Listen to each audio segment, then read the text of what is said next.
네, 안녕하세요. 옹세입니다. 자, 이번 시간에는 순한맛 다이어트 한번 해볼게요.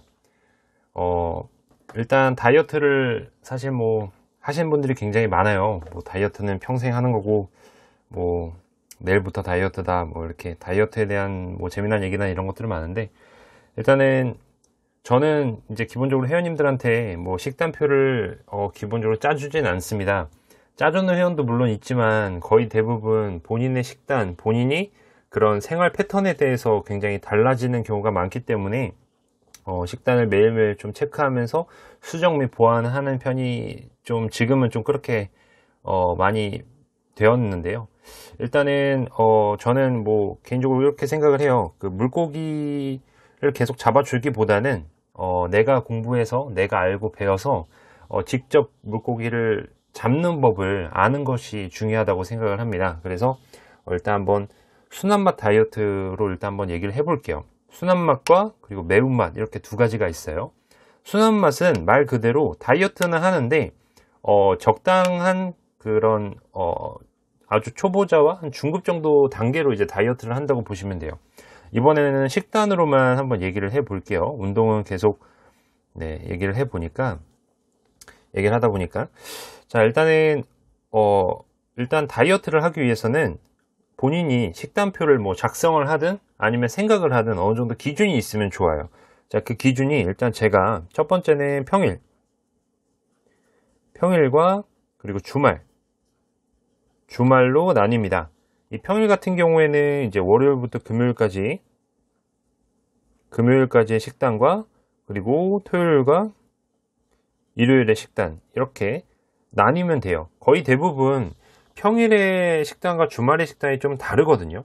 그래서 요걸 물론 다 또 동일하게 가져가도 물론 상관은 없지만, 아무래도 이제 일을 주로 많이 하는 월요일부터 금요일과 주말, 좀 대체적으로 시간이 넉넉한 주말과의 식단이 좀 다르면은 달라도 됩니다. 그래서 결과적으로는 이렇게 두 번을 나누는 게 중요하고요. 이 월요일부터 금요일까지의 식단은 거의 대부분 이제 보시면은 이거를 이제 탄단지 비율로 나누면 돼요. 탄단지가 뭐냐면 탄수화물, 단백질, 지방, 이렇게 순으로 나뉘는데 이거는 이제 퍼센테이지 같은 경우에는 이제 제가 말씀을 드리면 아침, 점심, 저녁, 자, 이렇게 있다고 가정했을 때 탄수화물, 단백질, 지방 같은 경우가 이제 아침 같은 경우에는 탄수화물 위주로 좀 드시면 좋고요. 저녁 같은 경우에는 이제 단백질 위주로 드시면 좋습니다. 점심에는 탄수화물과 단백질 같이 탄단 위주로 같이 먹는 게 좋습니다. 자, 이유 같은 경우는, 자, 우리 사람이 아침에 일어나서는 이제 활동적인 일을 할 거예요. 일을 할 때는 어느 정도의 그런 열량이 필요합니다. 그렇기 때문에 탄수화물을 섭취를 함으로 인해서 그 탄수화물로 하루를 살아가는 거예요. 그렇기 때문에 어느 정도의 그런 탄수화물이 되게 들어와야 그 소모가 필요해요. 활동 대사량이라고 하죠. 그렇기 때문에 탄수화물 위주로 먹는데, 그렇다고 단백질을 먹지 않느냐? 그건 아니에요. 단백질도 먹지만 주로 이제 그 식단에 탄수화물이 좀 더 있는 식단으로 드시면 좋고요. 점심에는 이제 어찌 보면은 중간 정도 왔기 때문에 아직까지도 이제 그 열량을 소모할 수 있는 그런 시간적인 것들이 좀 필요해요. 그러다 보니까 탄수화물도 또 먹고 단백질도 먹고, 저녁에는 이제 거의 하루를 마무리하는 시점이기 때문에 활동량이나 움직이는 건 거의 없기 때문에 이제는 운동을 하고 이제 단백질을 섭취함으로 인해서 이제 체내에 단백질로 인한 그 이제 근육의 그런 합성과 그리고 이제 쉼을 통해서 이제 탄수화물 위주보다는 단백질 위주로 해서 식단을 먹는 게 좋습니다. 이건 이제 기본 개념이니까 제가 설명을 해 드렸고요.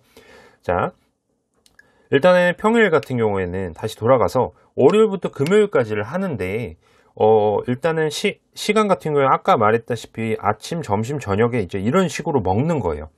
그런데 기본적으로 이제 본인의 그런 생활 패턴이 있을 거예요. 나는 예를 들어서 아침 7시에 일어나서 아침을 먹고 점심을 한 12시에 먹는다. 그럼 7시에서 12시 사이에 그 시간적인 게 좀 공복 시간이 길단 말이에요. 그러다 보니까 이 공복 시간이 길면은 이제 폭식을 할 수가 있어요. 점심에. 그러다 보니까 이 중간에 간식을 한번 먹고, 그러고 점심을 먹고, 그 다음에 이제 점심과 저녁, 내가 저녁을 예를 들어서 뭐 6시에 먹는다 이러면은 또 12시와 6시 사이에 간격이 있기 때문에 이 중간에 또 간식을 먹고, 그 다음에 저녁을 먹고, 그 이후에 야식을 먹으면 안 되겠지만 야식의 기준이 4시간 전이기 때문에 내가 4시간 전에만 섭취를 하면, 그러니까 한마디로 내가 늦게 자는 사람이다, 뭐 예를 들어서 뭐 새벽 2시에 잔다 그러면은 4시간 전이니까 저녁 10시까지는 먹어도 상관없습니다. 하지만 이제 잠 시간에 고려해서 뭐 2시간 전, 3시간 전 이럴 때는 아무래도 야식이 되기 때문에 이제 6시에 먹고 그 이후에는 만약에 일찍 자시는 분은 안 먹는 게 좋고요. 아니면은 이때 만약에 내가 좀 배고프고 힘들다 이러면은 먹어야 되겠다 싶으면은 이때 이제 저녁을 먹고 그 이후에 다시 간식을 먹으면 됩니다. 근데 제가 얘기했던 거를 이렇게 따지고 보면은 하나, 둘, 셋, 넷, 다, 거의 하루에 그럼 6끼를 먹으라는 거네요 라고 할 수 있는데, 맞아요. 다이어트는 적어도 3시간에서 4시간 간격으로 4시간 간격으로 먹는 거예요. 다이어트는 안 먹는 게 아니고 오히려 다이어트는 먹어야 돼요. 섭취를 계속 함으로 인해서 이제 약간 내 체내에서 계속 영양분은 공급을 되는구나 라고 머릿속에 인지를 해야 되는데, 중요한 게 있어요. 중요한 거는 다이어트라는 거는 건강한 거를 먹는 거예요. 건강한 거. 체내에 내가 몸 안에 들어왔을 때 안 좋은 것들을 먹으면 안 되고요. 체내에서 최대한 건강한 것들을 먹는 게 중요한데, 그 건강한 게 기준이 뭐냐? 기준은 물론 이제 아실 거예요. 옆 사람한테 물어보면 되는데, 첫 번째는 옆 사람한테 물어보면 돼요. 나 이거 지금 다이어트 중인데 이거 먹어도 될까? 라고 했을 때 트레이너보다 더 잘 알아요. 이걸 먹어도 되는지 안 되는지. 옆에서 너 미쳤냐? 너 다이어트라면 이거 먹을 거야? 이런 얘기를 하면은 사실상 먹으면 안 돼요. 그리고 두 번째, 본인이 알아요. 이거 먹어도 되는지 안 되는지. 만약에 그래도 모른다. 그럼 세 번째, 제가 설명을 해 드릴게요. 그러면은 1차 가공이 됐냐, 2차 가공이 됐냐, 3차 가공이 됐냐, 이걸 보시면 돼요. 건강한 거의 기준은 최대한 자연식 그대로 먹는 것이 건강한 음식이에요. 만약에 2차, 3차 가공한 음식, 예를 들어 면, 그리고 빵, 떡 같은 게 있죠. 근데 이거보다 더 가공이 더 잘 안 된 것들인 쌀, 이런 것들이 있어요. 그러니까 한마디로 쌀은 먹어도 되는데 면, 빵, 떡은 탄수화물 중에서도 가공을 한 식품이기 때문에 먹으면 안 된다는 거예요. 근데 순한 맛이기 때문에 면, 빵, 떡을 어느 정도는 먹어도 괜찮아요. 중간중간에. 대신 다이어트를 하기 때문에 양은 줄여야 돼요. 그래서 양은 줄이되 이 면, 빵, 떡을 소량으로 먹고 그 상태에서 조금씩 자주 먹는 습관을 들이면 좋습니다. 간격은 3시간에서 4시간 간격으로 이렇게 한번 섭취해 보면 좋을 것 같고요. 이제 매운맛 같은 경우 이제 제가 또 설명을 할 건데, 매운맛은 이제 좀 달라지겠죠. 네. 그래서 이런 식으로 해서 어느 정도 이제 식단을 계속 먹는 거, 이렇게. 그래서 쭉 먹어야 돼요. 그래서 다이어트는 3끼만 먹는 것이 아닌 뭐 5끼 이상 이런 식으로 먹는 게 사실 FM입니다. 이게 거의 기본 정석이라고 보시면 돼요. 네. 그래서 뭐 어떻게 먹냐, 얼마나 먹냐, 소량이 뭐 어떤 식으로 하냐. 그래서 이제 거의 대부분 저도 그렇고 뭐 저희 선생님들이나 운동을 좀 하시는 분들은 그람으로 따지죠. 뭐 고구마 뭐 100g 드세요. 뭐 닭가슴살 뭐 예를 들어 뭐 100에서 150g 드세요. 그리고 뭐 샐러드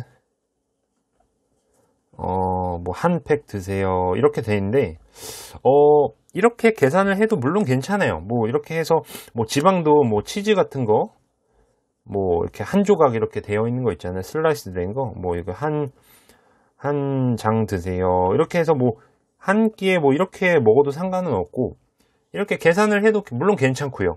계산을 안 하고 그냥 어느 정도로 내가 먹어야 될까라고 모를 때는 그릇으로 보면 돼요. 그릇.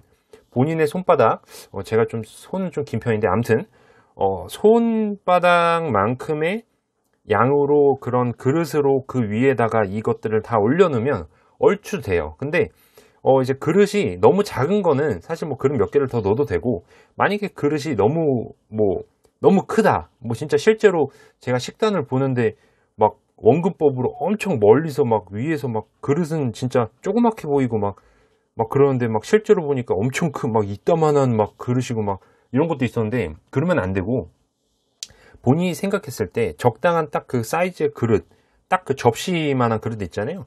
그 접시에서 그 안에만 이제 이런 것들이 담겨서 딱 보기 좋게 플레이팅만 되면은 사실 그 정도는 괜찮아요.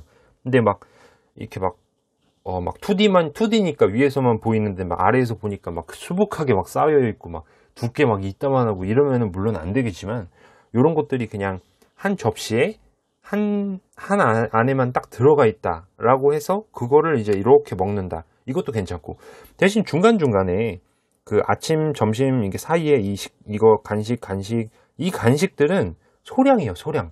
막 간식을 막 밥처럼 먹으면 안 돼요. 이때는 뭐 바나나 하나, 뭐 고구마 하나, 뭐 이런 식으로 약간 뭐 두유 하나, 뭐 이런 식으로 소량으로 먹는 거지, 이걸 식사처럼 먹으면 안 돼요. 이걸 먹는 이유는 이때 아침, 점심, 저녁 이 중간 사이에 이제 너무 공복량이 많아지면은 사람이 너무 배고파한 나머지 한 번에 많이 과식을 하게 되거든요.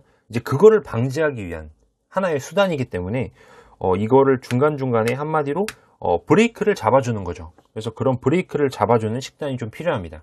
근데 이 간식으로 너무 배 채워가지고 이때는 저녁을 또 점심을 안 먹고, 또 이때 너무 많이 먹어가지고 저녁을 안 먹고 이러는 건 아니고, 소량으로 먹으면서 계속 꾸준하게 섭취를 했을 때는 이 체내에서 영양분이 계속 공급을 하니까 괜찮구나라고 인지를 했을 때는 그 이후부터는 서서히 활동량을 늘리면서 하면은 서서히 지방이 빠집니다. 이제 그걸 고려하면 좋을 것 같아요. 네, 다음 시간에는 매운맛으로 한번 찾아뵙겠습니다. 네, 오늘은 여기까지 할게요. 감사합니다.